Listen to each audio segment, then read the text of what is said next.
우리가 아까 봤던 이제 특성상 생산자 및 유포자 구분이 불명하는데 이를 어떻게 구분하고 처벌하나, 이거 제일 어렵죠. 이게 피해자 신고가 들어오고 나서 이제 그 피해자가 자기가 온전히 자기가 인지를 해서 신고를 하는 경우가 아니고, 디지털 딥페이크를 포함한 디지털 성범죄는 대부분 지인이나 제3자를 통해서 자기가 인지하는 경우가 많다 보니까, 그러면 제일 중요한 거는 우리 수사기관이 했을 때 최초 제작자부터 중간에 유포자, 전달자들을 이제 일렬로 순차적으로 이거를 근거를 해가지고 그 사람들한테서 다 수고를 하는 게 맞는데 불가능하고요. 불가능하고 결국 우리가 수사에 현재는 그게 업로드가 되어 있는 최초 유포자 내지는 중간에 확인이 되는 전달자, 그 정도만 확보가 가능하지, 처음부터 원천적으로 태생부터 유통 단계에서 마지막 최종적으로 정착하기까지의 그 과정은 너무나 많은 시간이 걸리고 인력의 한계, 그리고 디지털 성범죄는 수사부서가 굉장히 기피하는 부서입니다. 아무도 안 가려고 그래요. 절대 안 갑니다. 아무도. 그런 한계점 때문에 수사하기가 굉장히 어렵다.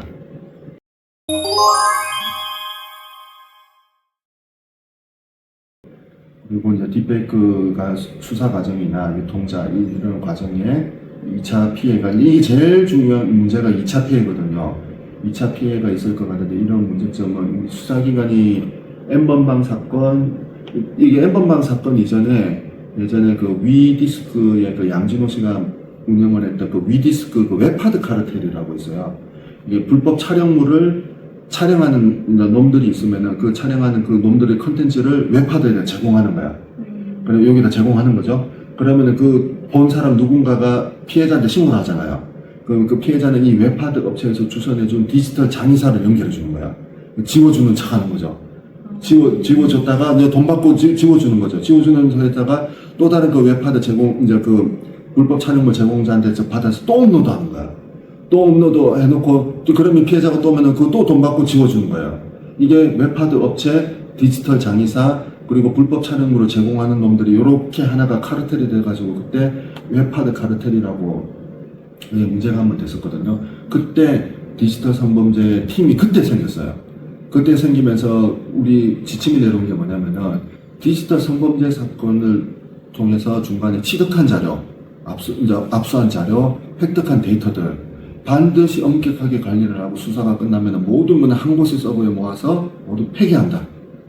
폐기한다. 절대 공개하지 않는다. 그래서 수사기관들은 잘 지키고 있어요. 디지털 성범죄 같은 경우는 보도자료도 내지도 않고 하고는 있어요. 그리고 우리 수사기관 경찰뿐만 아니라 검찰, 특히 방송통신심의위원회뿐만 아니라 아동 청소년 성착취물 만드는데 불법 촬영물 만드는 데는 여기 경기도 같은 경우는 경기도 디지털 성범죄 원스톱 지원센터가 따로 있거든요. 거기에 우리가 영상 원본을 보내줘요. 요거 빨리 삭제를 해달라. 찾아서 삭제를 해달라. 거기에도 주고받는 게 전용 서버 따로 있어요. 전용 서버가 따로 있기 때문에 그건 엄격하게 관리하고 있습니다. 엄격하게 관리하고 있으니까 이 수사기관에서 유출되는 문제점은 지금 한 건도 없어요. 한 건도 없습니다. 한 건도 없으니까 이런 건 걱정 안 해도 돼. 그리고 오면은 피해자들이 디지털 성범죄 피해를 당해서 오게 되면은 저희들이 이제 가명 조사를 받는다든지, 나중에 이제 그 피해자, 가해자 측에서 이제 법률 대리인이 선임이 돼가지고 정보 공개 요청을 하는 경우도 있거든요. 디지털 성범죄 같은 경우에는 재판 중에는 공개가, 기록이 다 공개가 돼버려. 그게 문제가 돼가지고 가명 줘서 처음부터 수사기관 외에는 연락이 불가능한데 가명 줘서, 그리고 이제 주거 지원, 그다음에 판결을 통해 가지고 그 개명한다든지 그것도 지원을 해줘요. 지원을 해주고 있기 때문에. 근데 그렇게까지 가지 않아야 되는데 이제 그런 피해를 당하면은 피해자한테 그런 후속 조치도 같이 해주고 있어요. 그거를 수사기관만 하는 게 아니고 디지털 성범죄 원스톱 지원센터 경기도, 서울이 생겼고요. 지금 전 지역에서 그 지자체에서 그 이제 지자체 밑에 산하로 둬가지고 운영을 하고 있기 때문에 거기에다 도움을 받으면은 거기도 많이 해줍니다. 그 심리 지원부터 해가지고 법률 지원까지 해주고 있으니까 거기를 찾으시는 분들이 많습니다. 거기도 6개월이면 6개월 단위로 지속적으로 모니터링 해가지고 그 영상물이 올라오면 삭제 차단 지원을 해주고 있거든요. 디지털 성범죄 원스톱 지원센터라고 있으면 꼭 찾으시면 돼요.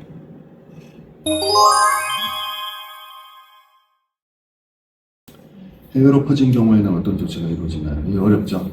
해외로 퍼진 경우에는 우리 이런 경우에는 이제 해외 기관, 국내 기관은 우리가 강제할 수 있는 권한이 있는데 미국 같은 경우나 해외로 넘어가는 경우는 이제 협조를 받아야 되니까 그 기업들의 자발적인 협조를 받아야 되는데 이게 시간이 많이 걸립니다. 이게 해외로 가는 경우에는 그 자발적인 협조를 하지 않는 이상, 이건 우리는 미국에서는 한국은 표현의 자유에 저촉될지는 모르겠지만 미국 기준으로 봤을 때 표현의 자유에 저촉되지 않는다 그러면 협조 안 해주는 거죠. 이제 그런 경우에는 시간이 좀 많이 걸리는 경우가 많아요.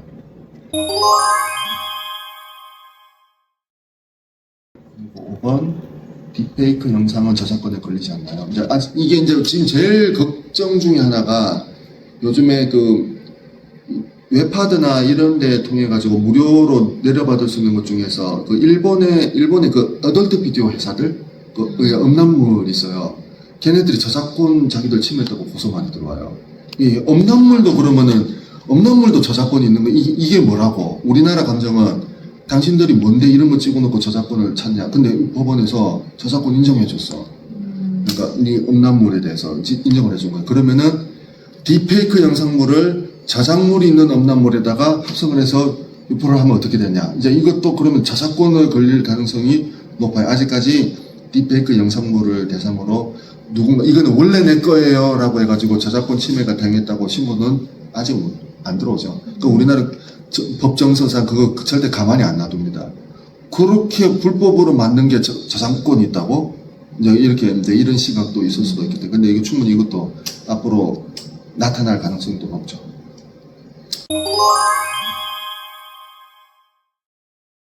신원을 확인을 위한 얼굴 인증 시 딥페이크가 악용될 수 있을지와 그에 따른 처벌. 아직까지는 이제 이게 많이 나타날 거예요. 이게 지금 최근에 6번 사례가 중국에서 이게 지금 터졌죠. 우리 중국에서 이제 화상회의를 하는데 분명히 그 무역회사 대표였고 그 사람이 돈을 보내달라고 해서 돈 보내주는 알고 보니까 딥페이크인 거야. 중국은 지금 얼굴 안면 인식 기술이 워낙 여기는 활성화가 많이 되어 있어가지고 실시간으로 얼굴과 음성을 딥페이크 기술로 해가지고 변조해가지고 하는 게 있더라고요. 아직까지 우리나라는 안 들어왔어요. 근데 지금 최근에 딥페이크 목소리로 보이스피싱 납치됐다는 사건은 남양주에 들어왔었어요. 근데 이게 원래 우리가 보통 통화가 통신망 KT, SK, LG 회선을 통해서 통화하는 게 있고 우리가 또 라인이나 카카오톡은 보이스톡으로 따라하는 게 있잖아요. KT, SK, LG는 이거는 딥페이크 기술이 되려면 이 통신사단에서 입법이 이루어져야 되기 때문에 이게 쉽지 않아. 대신에 라인, 요즘에 텔레그램, 카카오톡 같은 이 보이스톡을 통해서 가는 건 거기는 딥페이크 기술이 먼저 적용이 될 건데 그런 경우에는 실시간으로 이제 딸 목소리하고 헷갈려가지고 그런 경우가 나타날 수도 있어요. 아직까지는 실시간으로 신원 인정을 위주로 해가지고 도용이 됐다라든지 없는데 보이스피싱은 들어온 적이 있어요. 딥보이스라고 하거든요. 보이스피싱은 이제 딥보이스 기술로 해가지고 납치됐다면서 그 신고가 들어온 적이 있습니다.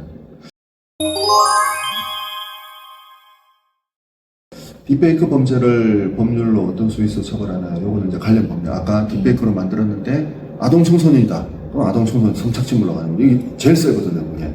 그걸로 가고. 아니면 딥페이크 성영상물 합성을 했다. 그럼 딥페이크 불법 성영상물을 처벌하는 그 법조. 그걸로 가는 거고. 범죄 근거율은 타 범죄에 비해 낮은 편인가요? 그렇다면 이제 이게 딥페이크 범죄가 최근에 한 2, 3년에 생성형 인공지능이 생기면서 이제 이렇게 기술이 생기니까 그 이제 어두운 면이 같이 나타나고 있거든요. 지금 통계로 이제 잡히고 있으니까 그러니까 올해 통계는 내년에 돼야 나오는 거거든요. 지금 딥페이크 범죄가 발생 통계나 그 통계는 이제 내년도 해봐야 될 것 같은데 지금 딥페이크 범죄가 올해 경찰청에서 발표를 한 게 꽤 있더라고요. 서울청 같은 경우는 71명 근거를 했고 지금 딥페이크 범죄 근거율이 올라가고 있고 근거율이 올라간다는 말은 발생률도 한꺼번에 같이 올라가고 있다라고 보시면 될 것 같아요. 그리고 딥페이크 제작물 원본과 구별하는 팁이냐. 이거 경찰청에서 지금 기관하고 IT 기업하고 같이 협업해가지고 요거 지금 거의 완성 단계 돼 있어요. 와 있어요. 이거 조만간 수사관들 상용화 될 겁니다. 그래가지고 이제 그 영상물을 딱 집어넣으면은 판별을 해. 그래서 요거는 딥페이크 영상물입니다. 그게 확률이 막 80% 90%에 가깝습니다. 그거를 수사관들이 쓸 수 있게끔 투자 많이 했어요. 투자 많이 해가지고 이거 조만간 아마 내년 안으로 이 딥페이크 영상물 원본하고 구분해낼 수 있는 프로그램 우리 수사관들만 쓸 수 있게끔 아마 내년에 나올 것 같습니다.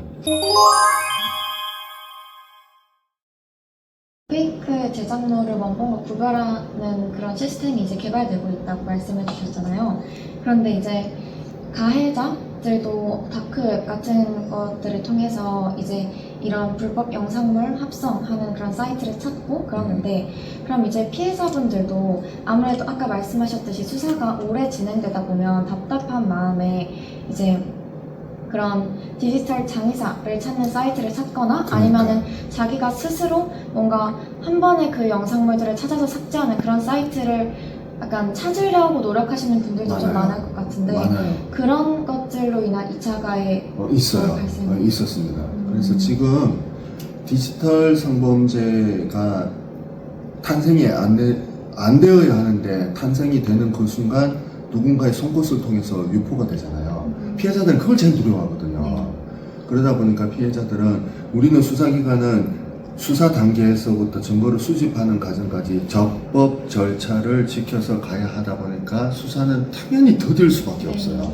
당연히 더딜 수밖에 없어요. 그러면은 피해자들은 그 피해자들의 마음을 이용하는 그런 사이트들이 많이 기다리고 있더라고요.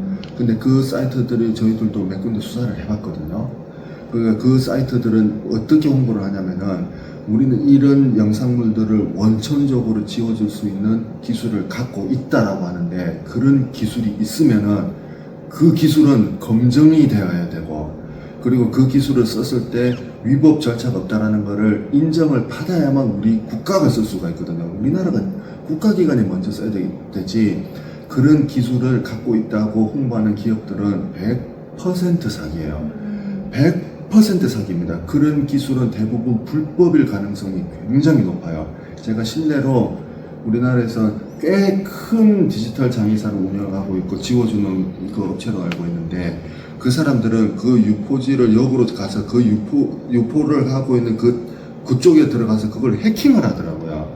해킹을 통해서 지워준다고 하는데, 그러니까 피해를 입은 사람들을 범죄를 통해서 그걸 없애준다고 하면은 증거도 안 되고 위법이고 그 행위 자체가 불법이고, 그렇게 해서 삭제가 된다는 그 보장도 검증도 전혀 된 바가 없어요. 그래서 지금 경찰청뿐만 아니고요, 경찰청, 검찰, 사법부, 그리고 방송통신심의위원회, 그리고 과학기술정통부가 공동으로 지금 몇 년째 다크웹 추적하는 프로그램 기술을 막대한 예산을 들어가지고 하고 있어요.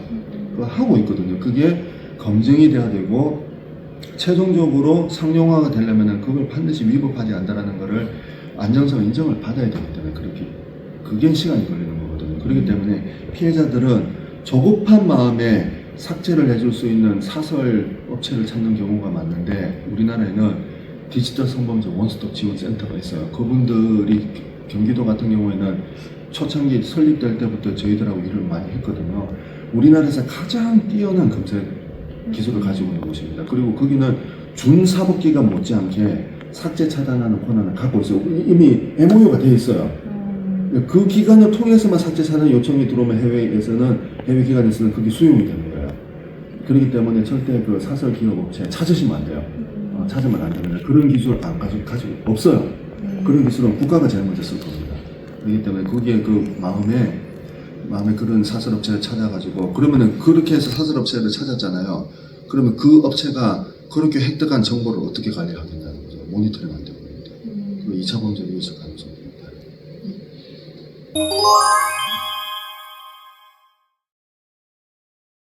이제 마지막 질문을 드리겠습니다. 이제 수사관님께서 생각하시는 정의란 무엇일까요?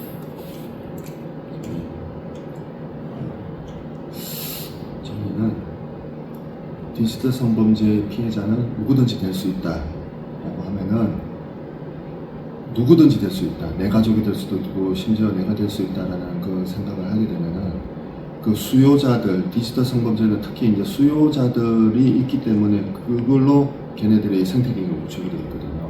디지털 성범죄 피해자는 누구든지 될 수 있다는 생각을 하게 되면은 수요자라는 그 존재 자체가 없어질 거고, 적어도 디지털 성범죄 시장은요 스스로 개멸하고 자멸해야 돼요. 자멸하지 않는 이상 절대 이 얘네들은 또 숨통이 끊어지지 않거든요. 그렇기 때문에 누구든지 피해자가 될 수 있다라는 생각을 가지면은 디지털 성범죄에서만큼은 조금 작은 정의가 실현이 될 것 같아요. 디지털 성범죄는 누구든지 피해자가 될 수 있다. 그게 중요합니다.